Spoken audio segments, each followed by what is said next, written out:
सोचिए, एक बेहद व्यस्त इलाका, दिन का उजाला और एक ऐसी डकैती जहां ना कोई गोली चली ना कोई हथियार दिखा। आज के इस विश्लेषण में हम 1987 के मुंबई ओपेरा हाउस हाइस्ट की उस इनसाइड स्टोरी को डिकोड करने वाले हैं जो पूरी तरह से ह्यूमन साइकोलॉजी यानी इंसानी मनोविज्ञान पर टिकी थी। कोई खून खराबा नहीं, सिर्फ दिमाग का खेल। चलिए शुरू करते हैं। अब सबसे बड़ा सवाल ये उठता है कि बिना किसी हथियार के इतनी बड़ी ज्वेलरी डकैती आखिर हुई कैसे? मतलब जब भी हम बैंक या शोरूम लूटने की बात सोचते हैं तो दिमाग में क्या आता है? नकाबपोश लोग, बंदूकें और चीख पुकार, राइट? लेकिन यहाँ ऐसा कुछ नहीं था और यही इस पूरी घटना को इतना माइंड ब्लोइंग बनाता है। इसी वजह से इसे अक्सर एक परफेक्ट क्राइम कहा जाता है। एक ऐसा अपराध जहां मास्टरमाइंड ने किसी चाकू या पिस्तौल की जगह लोगों के भरोसे और उनके मन में बैठे सिस्टम के डर का हथियार के रूप में इस्तेमाल किया। और सबसे दिलचस्प बात, वो इंसान आज तक पकड़ा नहीं गया, बिल्कुल हवा में गायब हो गया। इस पूरी कहानी के सेंटर में एक ऐसा शख्स था जिसकी असली पहचान आज भी एक गहरा रहस्य है। उसने अपना नाम बताया था मोहन सिंह। इस आदमी ने गजब के कॉन्फिडेंस के साथ खुद को एक टॉप सीबीआई ऑफिसर के तौर पर पेश किया। उसका ये जो सेल्फ कॉन्फिडेंस था ना, वही उसका सबसे घातक हथियार था। उसने ऐसा जाल बुना कि किसी को शक करने की रत्ती भर भी गुंजाइश नहीं मिली। अब देखिए, ये कोई रातों रात किया गया काम नहीं था। अपनी इस नकली पहचान को एकदम असली दिखाने के लिए मोहन सिंह ने प्रॉपर होमवर्क किया था। उसने सीधे जाकर रेड नहीं मारी, बल्कि उसने बाकायदा अखबार में सीबीआई के नाम से एक विज्ञापन छपवाया, इंटेलिजेंस ऑफिसर्स और सिक्योरिटी गार्ड्स की भर्ती के लिए। और हाँ, प्रॉपर इंटरव्यू भी कंडक्ट किए। और उस इंटरव्यू के बाद उसने कितने लोगों को सिलेक्ट किया? पूरे 26। जी हाँ, 26 बिल्कुल मासूम, नौकरी की तलाश में भटके युवाओं को। इन लड़कों को लगा कि भाई उनकी तो सरकारी नौकरी लग गई है। उन्हें दूर दूर तक इस बात का कोई आइडिया नहीं था कि वो एक बहुत बड़े क्रिमिनल मास्टर प्लान में सिर्फ मोहरे बनने वाले हैं। उनका काम सिर्फ एक बैकग्राउंड क्रिएट करना था ताकि वो फर्जी रेड 100% असली लगे। तो पूरी तैयारी हो चुकी थी और फिर आया 19 मार्च 1987 का वो दिन। ओपेरा हाउस इलाके का सबसे मशहूर शोरूम त्रिभुवन दास भीमजी झावेरी यानी TBZ। दोपहर के वक्त ये पूरा ऑपरेशन इस कदर बारीकी से एग्जीक्यूट किया गया कि शोरूम के मालिक से लेकर वहां काम करने वाले स्टाफ तक किसी को भनक तक नहीं लगी कि उनके साथ असल में क्या हो रहा है। उस दिन का जो माहौल बनाया गया था ना, वो सच में हैरान कर देने वाला था।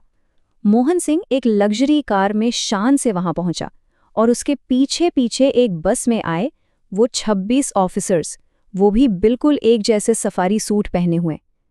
मोहन सिंह ने ओनर को अपना फर्जी ID कार्ड दिखाया और इतने अथॉरिटी वाले टोन में बात की कि तुरंत शोरूम के गेट बंद करवा दिए गए। यहाँ तक कि सोने की शुद्धता चेक करने के बहाने उसने वहां लगे नए CCTV कैमरे भी बंद करवा दिए। मतलब रिकॉर्डिंग का कोई चांस ही नहीं। ये जो इल्यूजन, ये जो भ्रम क्रिएट किया गया था, वो इतना स्ट्रॉन्ग था कि शोरूम का स्टाफ और वो 26 नए लड़के, सबको यही लग रहा था कि एक सीरियस ऑफिशियल CBI रेड चल रही है। उसी अफरा तफरी के बीच मोहन सिंह ने उन लड़कों को अलग अलग काउंटर्स पर खड़ा कर दिया और बोला कि सारे गहने और कैश को सरकारी सील लगे लिफाफों में पैक कर दो। और स्टाफ ने भी बिना कोई सवाल किए चुपचाप सारा सामान पैक कर दिया। चलिए, अब इस मास्टर स्ट्रोक को डिकोड करते हैं, जो इस एस्केप प्लान को बिल्कुल फ्लॉलेस बनाता है। जब सारे गहने और कैश बैग्स में भर लिए गए तो मोहन सिंह ने अपना असली पत्ता फेंका। उसने अपने उन जूनियर ऑफिसर्स से कहा कि मैं पास में ही एक और ठिकाने पर रेड करने जा रहा हूं, तुम लोग यहीं रुककर शोरूम की पहरेदारी करो। जरा सोचिए, वो लड़के एक लुटेरे के लिए उसी के लूटे हुए शोरूम को गार्ड कर रहे थे और वो भारी भरकम बैग्स उठाए बाहर एक टैक्सी में बैठा और वहां से हमेशा के लिए रफू चक्कर हो गया। इस पूरी डकैती का असली इम्पैक्ट समझने के लिए हमें नंबर्स पर गौर करना होगा। 1987 के टाइम पर उस लूटे गए माल की कीमत लगभग 30 से 35 लाख रुपए थी। सुनने में शायद आज उतना न लगे, लेकिन अगर आज के टाइम में इसका इन्फ्लेशन एडजस्ट करके हिसाब लगाया जाए तो ये अमाउंट कई करोड़ों रुपए में जाता है। ये कोई सड़क छाप चोरी नहीं थी, ये एक बहुत बड़ा कैलकुलेटेड फाइनेंशियल अटैक था। और इस पूरी कहानी का सबसे शॉकिंग पार्ट पता है क्या है? डकैती होने के बाद भी पूरे 1 घंटे तक वहां सन्नाटा था। सब कुछ नॉर्मल। वो 26 लड़के और शोरूम का मालिक पूरे अनुशासन के साथ उस सीबीआई अफसर के वापस आने का इंतजार करते रहे। जब पूरा 1 घंटा बीत गया और कोई नहीं आया, तब जाकर उनके दिमाग की बत्ती जली कि भाई कुछ तो गड़बड़ है, और तब जाकर असली पुलिस को फोन मिलाया गया।